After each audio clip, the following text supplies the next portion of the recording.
favorite team on the pod here. We have team from Wire, we have Do from Wire, and Ken from Wire. And it's been an absolute pleasure to host you guys. It's amazing to see. Like, I think I hit it off with Do like a year back, and on something which was on the ethos of creating something on blockchain, and I think which has like corroded with time. We have seen like new terms of mechanics coming every segment of market and trying to game the market itself. But there are few projects where my heart lies in and have been doing some amazing work. So Wire is one of those teams, and which really has took the DAI space on a very pivotal front of creating something which is actually valuable for the general public and also public goods.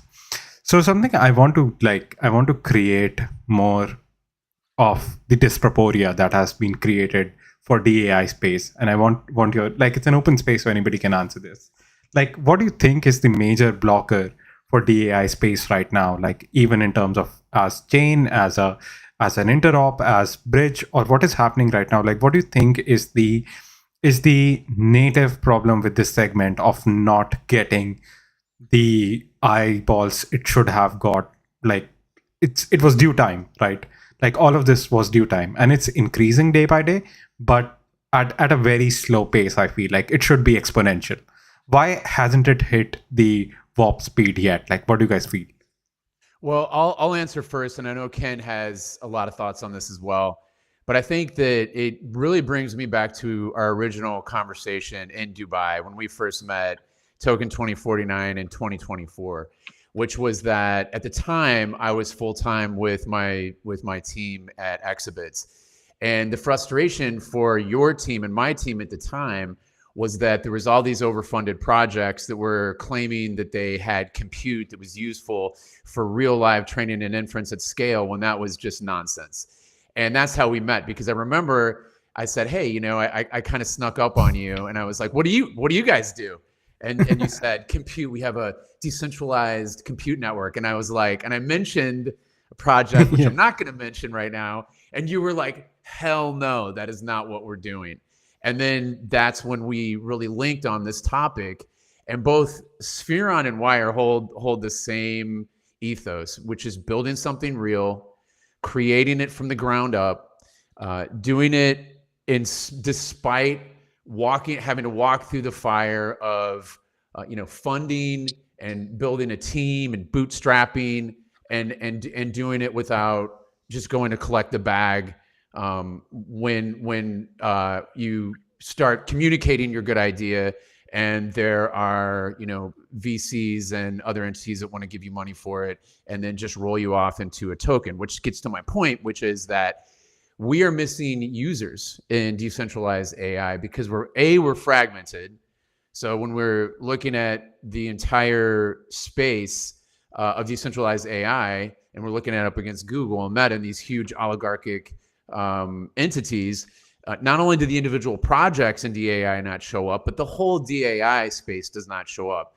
And that's because we're not a unified force. And this is a thing that also has not actually happened really significantly in Web3 across the entire space.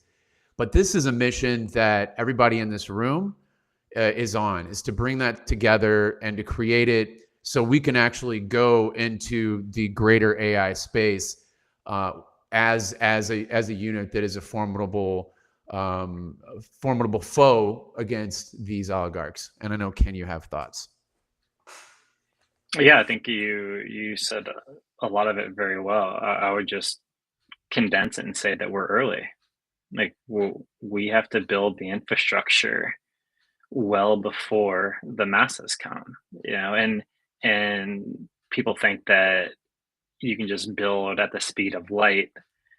That's not how tech works. It took 10 years for one computer to talk to another. Like, if you go back to the early internet, which is a great parallel to where we're at now, like, if Doug and I wanted to have an email exchange, I would log into a computer, I would type my message, I would log out, I would leave, and then Doug would come to the same computer, he would log in, he would read them. That's how it worked. Like, it took 10 years for Doug to be on one computer and me to be on Yeah. another and to have an email exchange. And so when we think about it being slow or like why hasn't it happened yet? I mean, that's why it takes time to build like the actual connective tissue to get what we want done. So I think we're I say we as an entire industry, decentralized AI industry. I think we're building at breakneck pace. It's just not the instant gratification that that the world is used to with how you can interact with social media or anything else or buying a scratcher lottery ticket. Like it's not going to be that, but once it's built, like it's built, and then from that point on, like you're going to see just that exponential growth that we're all expecting. But don't you think like most there are like if I classify the products in this DAI space, there are people who are creating for the greater good and creating a lot of infrastructure and doing a lot of stuff which is eventually going to be useful or is useful right now. But to shadow this, there are so many projects which has come up and utilize this momentum as bad actors, Mm-hmm. and eventually like because the volatility of this market is insane, right? Like anybody has the ability, because it is not regulated today, anybody can go and do anything. And it has been, there are few good and bad examples for it. Like it started from the cyberpunk moment, like everybody was speaking about it, and Bitcoin became a thing, and Ethereum came in, and a lot of stuff happened. And now this was a big frontier. Like, but what happens that there are specific words that are being plugged off. AI agents. Oh, let's be happy about them, and let's make 1,000 tokens and just launch it into the world, and let's see how people react to it. Mm-hmm. And you see, in every cycle, the type of these bad actors who pluck out these specific things, they are increasing day by day. Is it something which we can solve? Like, I don't want to like name names here, but what my possible like vision is that like we have all been working day in and day out into creating something more credible and which is out there for the world, and this reflects something else of what the whole ethos we have been working on. And there is no, and if I put as a single source of truth, it cannot happen because then it's not decentralized, right? What do you think would be a possible and plausible solution for this to come and eventually like spin up in this place itself, so that it brings back such like it brings back the 2017 decentralized energy pack, but with the same capital and involvement from everybody into this. Like what's the POV on that? And Doug, I'm going to jump in again on this and lead, then you can follow on. So I think it's just a matter of time, to be honest. Like all I know is anything that is centralized, they either step in their own hole, they step in their own demise, or decentralization just far outpaces. And I think it's going to be a combination of both. So it's like ChatGPT 4 is out, right? And I guess I'll preface with everything that you said about the scammers or the opportunists and things of that nature. I hate it. I see it. It's everywhere. It's also very easy because of just the access that this industry provides, but it's also everywhere else. Like if you go to like because Yeah. I come from like the traditional financial system, so I've seen you Damn. see penny stocks or over the counter companies that pop up that say like, oh, I'm a gold mining company. Like they don't have any gold, they're not a mining company, like they're not anything, but they put the ticker on there at the right time, like when it's when you start to see the precious metals start to rise, and money flows into that ticker symbol just because it has the word gold or silver in it, right? So it happens in every industry. It's highly annoying, but it's just something that GPU. yeah, exactly. You put GPU in there, and then so it's the same thing. It's just like there is nothing new under the sun. They're just opportunists that do whatever it takes. So that's like one part. The second part is that we're going to win because we're doing things properly. And the way that I think about it is when ChatGPT first came out, it was like it's here, it's free for everybody for a while, right? Like that's how it started, or for some people with certain bandwidth, and then it's okay, it's $20 a month, then it's 100. Now it's like they're starting to create AI agents, centralized AI agents. They're like, oh, it's going to be $20,000 a month for these things. You're already pricing people out of the Yeah. market from a centralized perspective, and they're just so not only are they going to price people out, but they're also it's going to be like the iPhone. It's like this iterative, like this next model is just a little bit better battery life, and you get a little bit better camera. Like it's not like really going to be robust. Yeah. And so It comes to a it's going to plateau. get to a point where Yeah. the tech is not going to be that well, and they're going to gatekeep, and they're going to say ChatGPT 5. There's no guarantee that they have to release ChatGPT 5 to the general public, right? They can just say this is ChatGPT 4, like it's good enough for you, general people. This one's too powerful, so it's just for the government. It's just for Fortune 500 companies. It's just for the Department of Defense. It's just, you know what I mean? And so they'll do that as well. So they're gonna outprice themselves, and they're gonna gatekeep. And once they do that, like they have no way to stop us on the decentralized AI side from continuing to push out the next best product as fast as we possibly can and at the cheapest price point. And that's where we win. Like they're going to step in it, and we're just going to blow past them. And from that point, it's like no one's going to want to deal with those centralized models. Yeah, I completely agree with that. And what do you think, though? I think the other side of that coin is that it's important that we continue to be vigilant about telling the story of why centralized AI leads us to a future that we don't want. And what that means in the short term. The long-term view is the Terminator dystopian, but the short-term view is highly toxic for humanity, and I think that it sort of is the frog in the in the frying pan or in the boiling water thing, where so I think it's essential that we continue to tell the story and become better at it.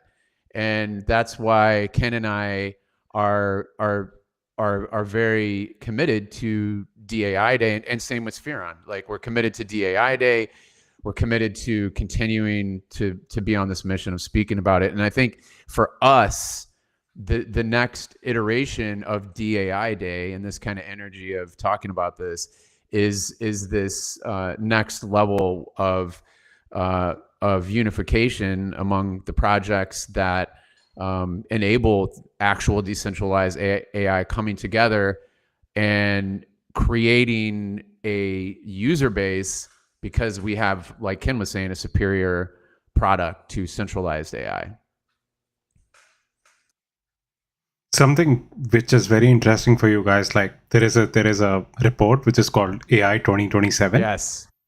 And it's I'm gonna even share it in the chat as well. Like it's being very publicly showcased, and what the hell, like Prashant is not here. I can bring it up as well. Like he always tells me not to bring screen shares, but yeah, like let me show it pretty quick. I hope he doesn't watch this specific segment, but yeah, it shows like how much at what stage these it's gonna come up.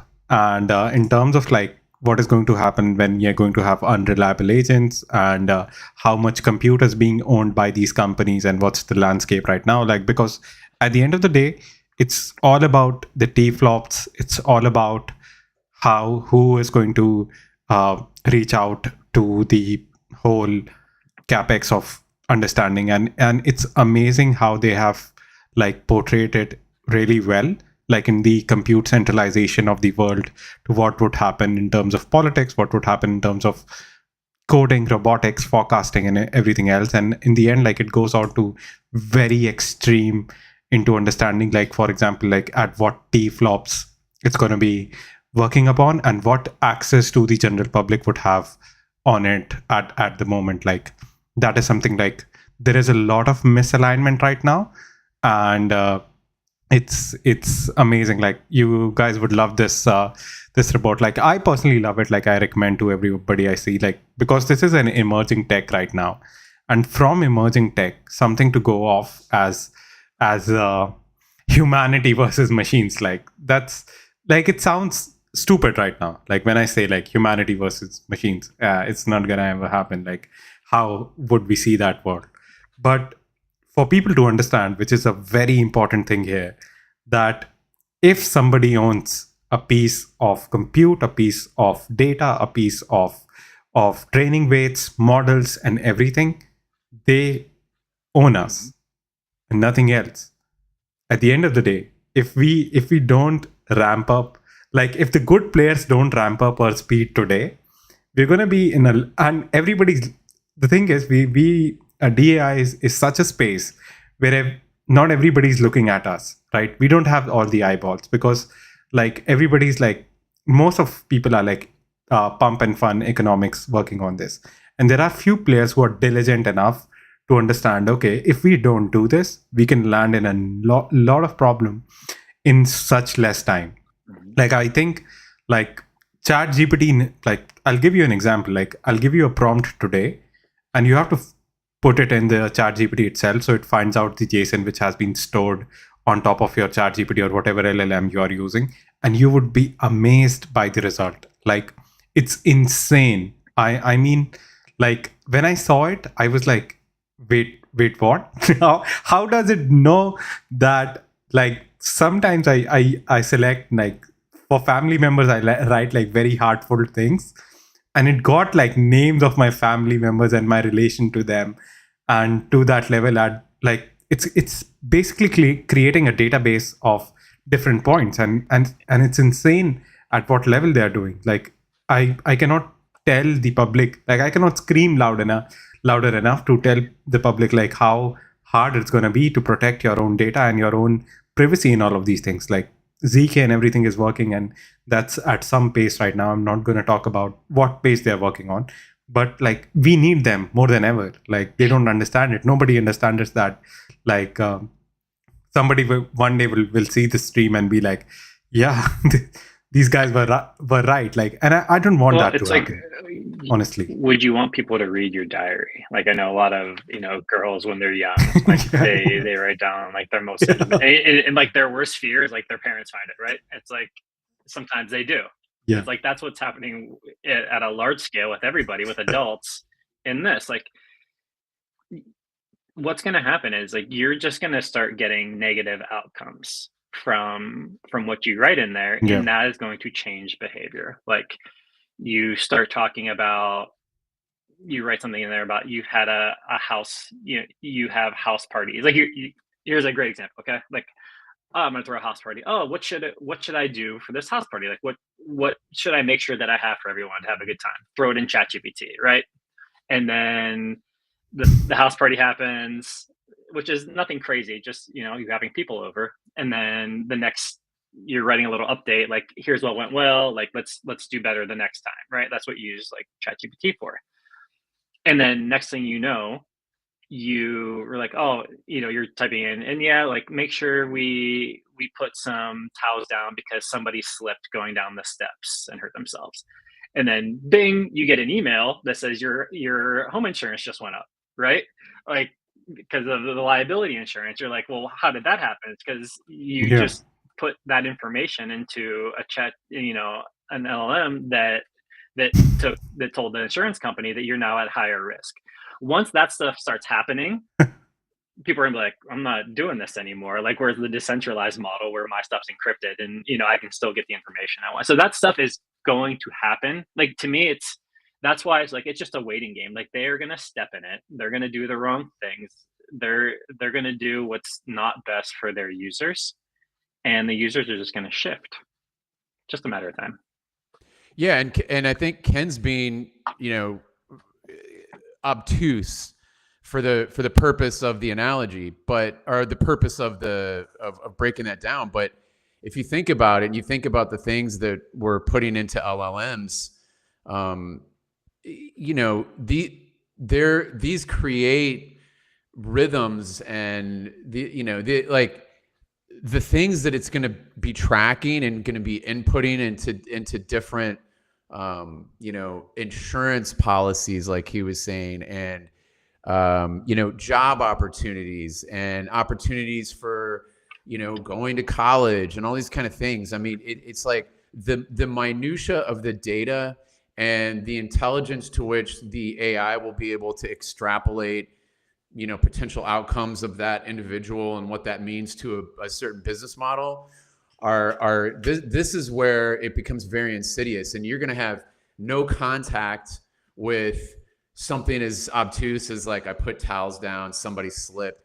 and you're just going to have your world turn upside down because of your health insurance going from like exponentially increasing. I mean, that's an easy one, but I mean, you get fired from your job and you have no idea why, and it's because so like these things are going to make people are going to make reality very, very, very different. And if it doesn't get decent, like, our runway is short right now, because imagine the volume of data that people every day are adding to LLMs. And then we pan back to social media, and then pan back a little bit further. I'm a Gen Xer, man. It's the idea of us putting in our intimate details into social media, and then that being an aggregate of data, and so this is just going to scale and scale and scale.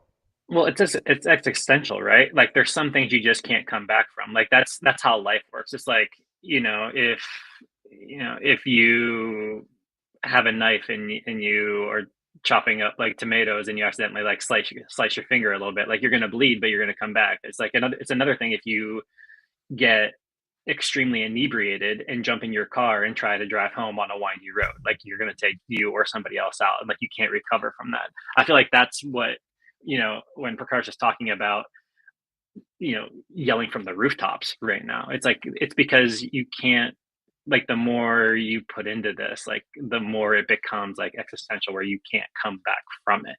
Like, it has that data, and it'll be used as much as humanly possible against you if necessary. So you want to, as early as you possibly can, like, make it a habit, like, make it not just a habit, like a choice in your life, to start using these decentralized encrypted models that give you the same, or close to the same improvements in your life without the negative outcomes.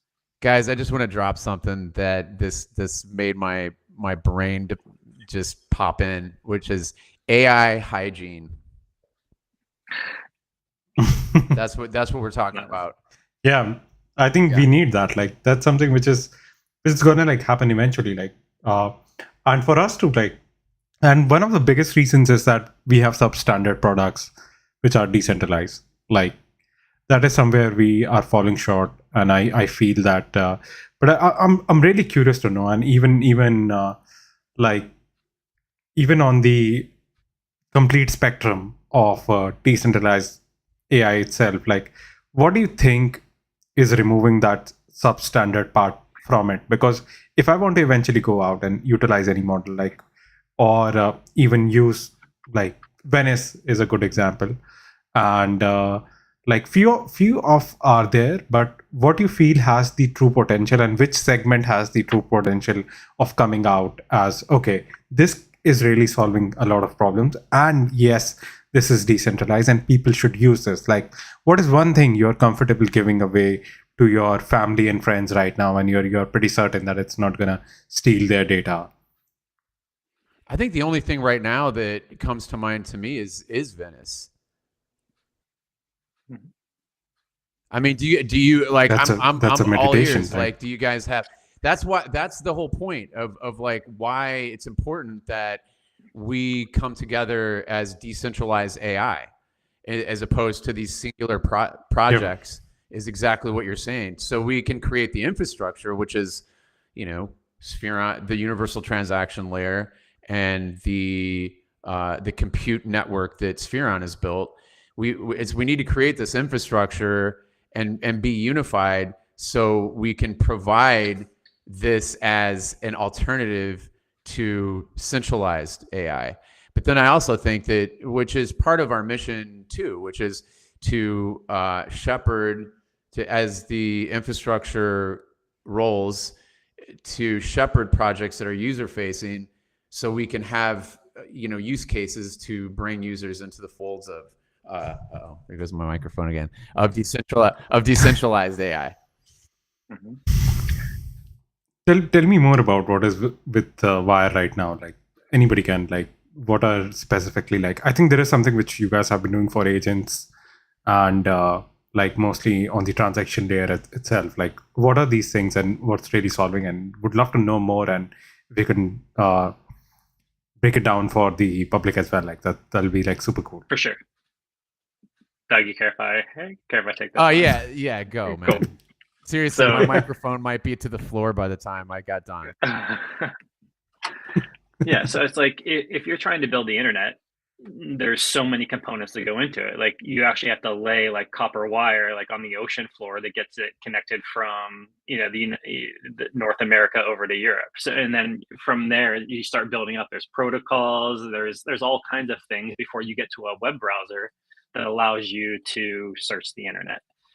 And like we have to do the same thing with decentralized AI, like all the way down from the GPUs, actually the actual hardware, and build its way up.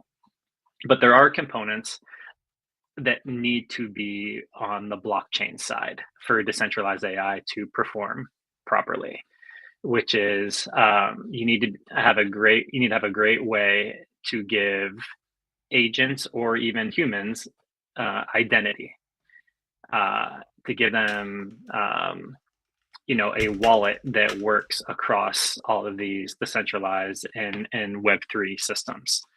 And then once they have a wallet, they need to be able to transact. So just like the world stock market, or even better, like I'll take it down to like Visa.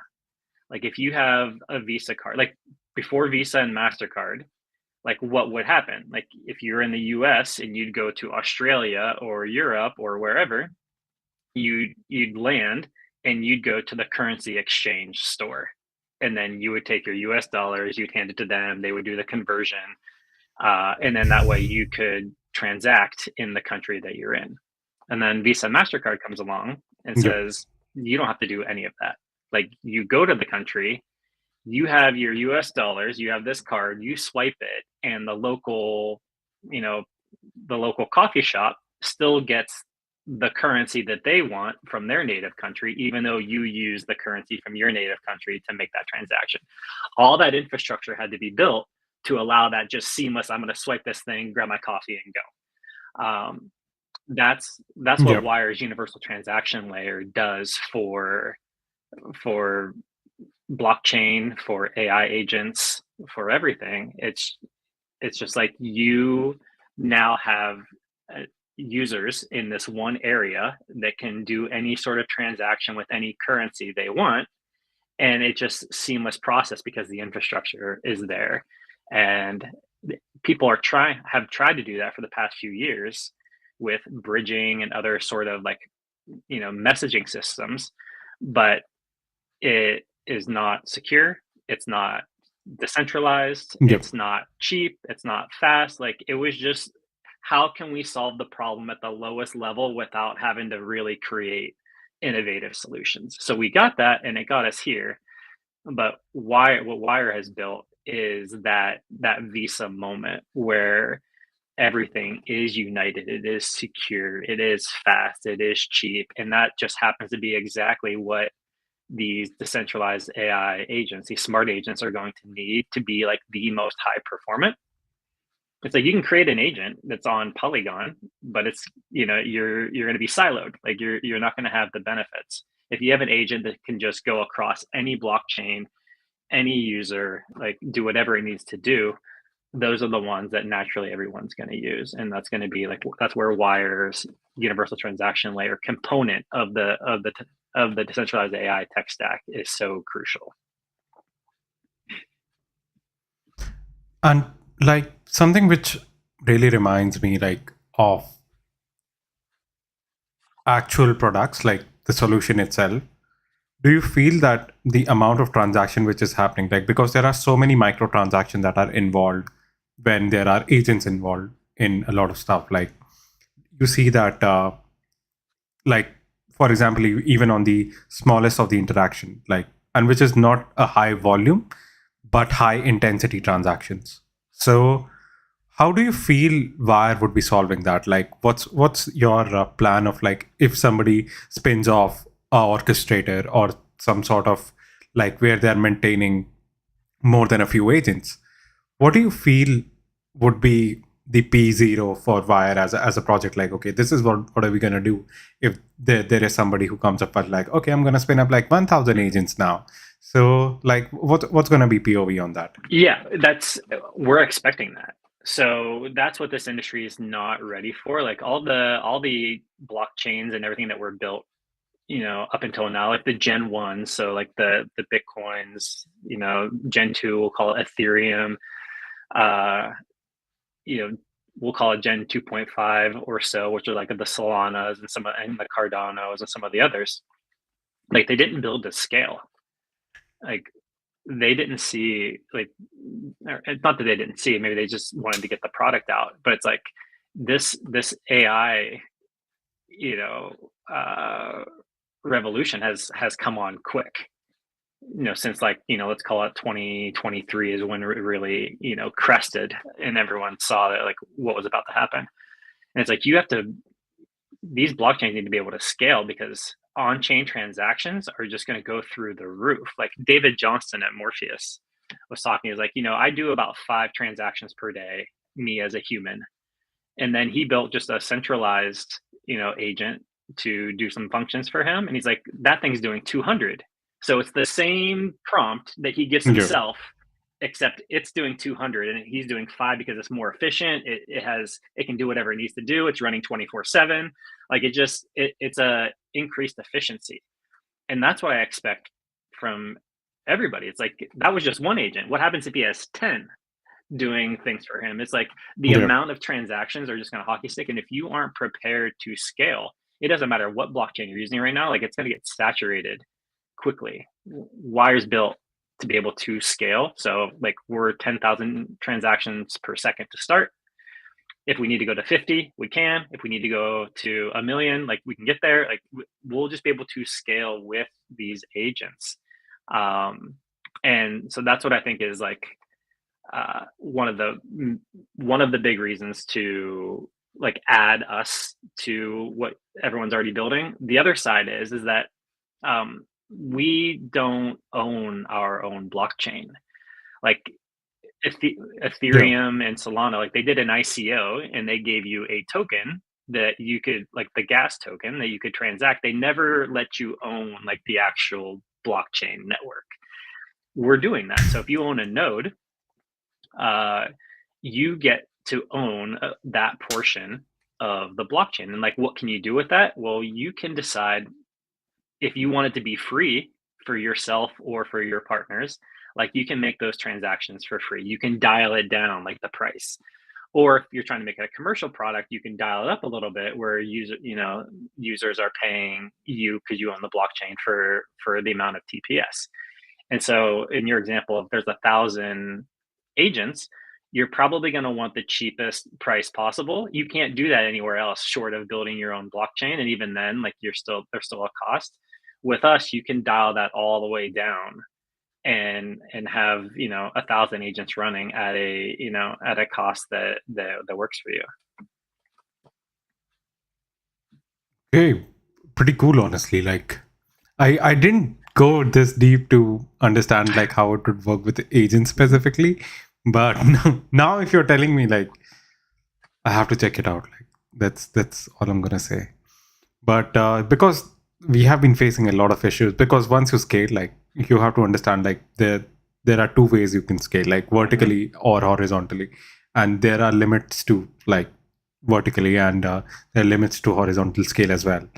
So I think for whoever who's listening to this, it's very important to understand that scale is something which is very important at this stage, even with agents and autonomous machinery which is coming, like, because a machine in a machine, that what makes like most of the things. Like that's the whole idea of creating AI agents. So like coming back to my next topic, like what do you think, like this is a very competitive landscape, or do you think like this is a very blue ocean for you guys, like nobody's doing this and you have figured it out? Like what's the stage I'm with going to this jump right in now? really quick, and then Ken is going to annihilate this question. But it's very much what we were talking about the day that we met.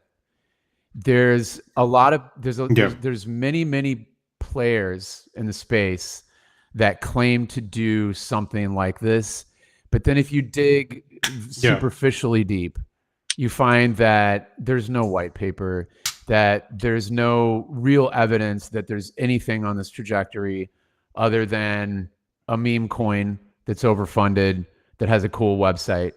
And this is the thing that we in the project that Prakash and I, it's a little alpha drop. The the Prakash and I are working on behind the scenes, which is unifying the DAI space. I mean, this is why we're doing that, because we're unifying the real projects. We're unifying the projects that are comprised of the people that are not just obsessed with getting the bag like beagles chasing every squirrel up every tree, to use Ken's analogy, but that are really doing the due diligence to create the real thing, not just with the intention of getting the bag. That's freaking easy. That's such an easy mission to just get the bag. And so that's that. So that brings us back. yeah, It's when we first started talking, it was about GPUs, and it's the same thing with this. There's so many players that are speaking about this that if they say it well enough, there's some VC that's going to give them money. There's some token speculator that's going to give them money. So I'll stop there on my soapbox. I love it. I love that you love the beagle and the squirrel. I love giving that one. um, yeah, it's just like we had to do things right, and that's what you're asking. Who else is in this vertical? Like there is no one. Like everyone wanted to go. They tried to monetize, or they tried to get investment, or they tried to get to revenue. And so when you do that, and you have a high level problem that you want to solve, like what do you have to do? You centralize the parts that are hard to build. Like decentralization is very hard from a protocol standpoint. yeah, It's extremely difficult. And so if you get to certain problems, which this industry is still very early, and it's like we either have to shut down, spend 3 years doing R&D, or we can centralize this thing and get out in 6 weeks. They're going to centralize every single time. Unfortunately, like we didn't do that. Like we wanted to walk over glass. Like we wanted to solve the actual problem, which is we want to create yeah, a fully trustless system, fully decentralized, where like Wire has no access to your funds or your data or anything like that. And so when we were building the system out, everybody else just tried to iterate on a product that was never going to be future proof. And I said, if yeah, we go in this other lane where there's no one in here, and we actually, let's shoot for the moon, because if we get there, we're going to be the only ones on there. Like we're we the only ones to land. And we exactly. got there. Like that's where we're at now. And so it's like there is nobody else that took that route, that wanted to solve the hard problems, that were willing to struggle for years, whether that be solving problems or getting investors to believe like that you're actually able to build the product that you're setting out to build. There's a lot of things like that go into that. um there's a lot of reasons to not do what we did, uh but if you get there, like there's no one else in your lane, and that's where we're at now. And it's just not about like a monopoly.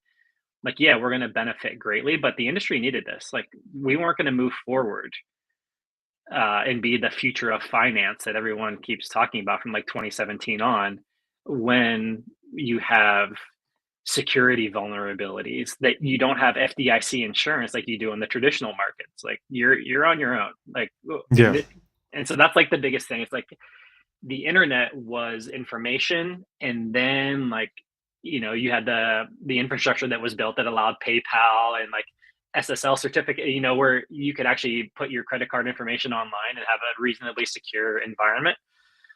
That's still backed by banks and FDIC and government. Like that's not how it is over here. Like you have to be extra precautious because it's your information and it's your money at the same time. And so you have to make sure that you. Did Robinhood joining help? Like I would. Yeah. I feel Jamie would have been here. He would have like given a medal. For sure. I was really thinking that day, like Jamie would be like, "Oh damn, they just joined on the same race." But does it really helps? Like, do you think like teams like Robinhood going and doing all of that? I stuff? love it now. I love it because of what we're about to launch, which is going to make a very seamless environment on the decentralized side. So now we can compete. Like Robinhood, like the reason that Robinhood was great in the traditional market is like E-Trade, Schwab, Fidelity, like they were already out there. Robinhood just made it just a great user experience and made it better, and everyone jumped. That's what that's what's happening over here. So the more people that they bring into this industry, fantastic, because that's what we don't have to do anymore. And now we can just give them a great experience and be like, this is why you should own your own data. This is why you should own your own money, like and everything else, and slowly like push them over to our area. In the words of Robinhood, bringing exit liquidity. I'm Pretty just much. kidding. So yeah, but yeah, it's a good signal, honestly. Like I feel it. Like I kind of like, I was also bought like the way they explained it. Like if I would have been a complete like I would have been completely on their train. Like I still am. Like parts of me definitely is, and I think you're pretty right. Like the financial instruments needs to be on a more transparent ground, and what Wire has been doing is pretty amazing, honestly. Like because eventually, if you think of it on the macro end of things, like something which people need to understand, that it shouldn't feel like blockchain when you use it, right? Like most of the times, like if I'm utilizing like most of the wallets and anything, which it feels like there is a lot of stuff which is happening on the extension level, on the lot of which I cannot give to people. Like I cannot be like, oh mom, look, you can just buy Bitcoin now, and it's so easy. Centralized exchanges can do that because centralized. So, but like it's amazing to see like actual project and doing something in the right direction. We are just reaching our 45-minute mark, but from both of you, I'm going to do a rapid fire. This was, I didn't have this in like in my set of questions which I was going to ask. So it's going to be few questions, and you have to answer in like few seconds. And so, what do you think? Should we race or slow down in the whole AI segment? What do you guys feel? And anybody can go in first. I think we should go What fast. do you guys think? I think we are moving fast, but it's kind of a double-edged sword, because I think also it's important that we tell the story. We build the machine on the decentralized side, and we do it with earnest. So I kind of could go either way, but I mean, I think the runway's short, as as both of you guys were pointing out earlier, around the effects of bad AI hygiene. I'll stay true to the rapid fire. I think we don't have a choice. I think we have to go fast. I think that's just the genie's out of the bottle, and the only thing that we can do is build as fast as we can, get it moving to wherever it's going to go. The second question is, the first AGI project will be more like Terminator or like Wall-E? Wall-E, 100%. I'm gonna go with that too. Mm-hmm. Eternal optimist. This is good. I am. I think it's gonna be a golden age for humanity, at least the start. Like if it's Terminator or anything else like that comes, I think that's going to be far in the future. To start, I think they're going to make sure that it's a pleasant experience for everyone, just to get everyone in the door and pod committed. This is the last one, and so the AGI alignment. Do you guys feel it's a genuine global concern, or it's a new tech scare tactic? Genuine concern. It's a concern. Like Elon keeps posting about the past few days, which is like raising the hair on my arms. So it's like what does he know? Like what is he thinking about? Like there's something there. 100%. This was amazing, and I'll tell you something which is pretty fun. So in the last stream, we did the same questions with different set of guests, and the answers were completely opposite. Who was it? It's always it was with Jane Oprah and Kite AI folks. So it's amazing to see like everybody in the DAI space have their own. Like I asked the same I shouldn't have told that in the stream, but yeah, I asked the same question again and again to the guests and get their view of the world. But yeah, I'm also with Wally on this one. Like I really wanted to say it. Like I would hate if it would have been like Terminator shit. But yeah, thank you so much, Doe and Ken. Like it's always a pleasure to see you guys, and always a pleasure to have you on any of these things we do. And super excited. Like from Spheron's end, we are like super excited for the D-Day. We have been pushing out some great content stuff, and get ready for the Spawn TGE pretty soon. So pretty excited about it, and lovely ecosystem which we have built so far, and would love to have everybody in it. And thank you so much for watching this, guys. Thank you. Have a good one. Awesome.